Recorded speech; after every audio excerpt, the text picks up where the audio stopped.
দেখিয়ে দেখাস, লজ্জা কবে হবে? আমি এই লোকের ওষুধ দিই, আমার কথা আপনারা ভালো মানুষ, ভালো লাগছে, কিছু কিছু মাল দেখিয়ে দেখুন না, মুখগুলো কুরবানের ফোনের মধ্যে কত মানুষ রাস্তায় লেগে বলতে কামিয়ে কি ওয়াজ করতে চায়। হ্যাঁ না না, আমি যদি এখানে এসে কানে হাত দেব বাবারা কি বলবো, তোমরা যারা উজু করে মাথায় টুপি দিয়ে জান্নাতের বাগানে বসে গেছো বাবা, আল্লাহ তোমাদের মাই মুরুবি কবরগুলো জান্নাতের বাগান বানিয়ে দিয়েছে। মালগুলো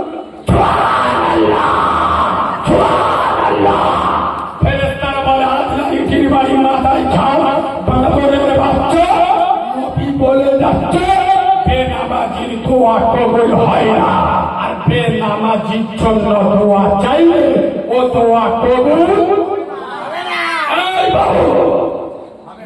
শরীর গোস্ত নামাজ ছেড়ে দেওয়া কি? চাচা চুপ করে আর বলবে তো, নামাজ ছেড়ে দেওয়া কি শুধু হারাম নয়?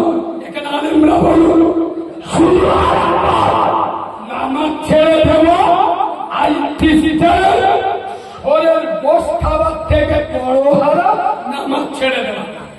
ইয়েস, এরা বলে শরীর গোশ খায় না হারাম নয়, শরীর গোশ খাবার থেকে বড় হারাম।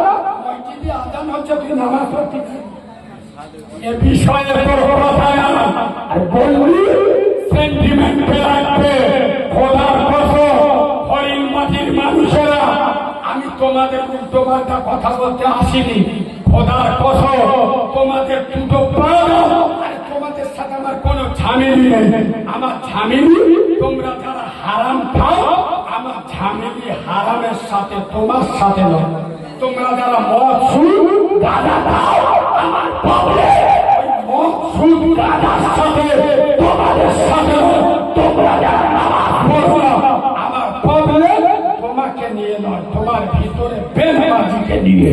খোদার কসম, আমি জানি আমার ভাষা একটু শক্ত, আপনাদের গায়ে লাগে, পায়ে ধরে বলে যাচ্ছি।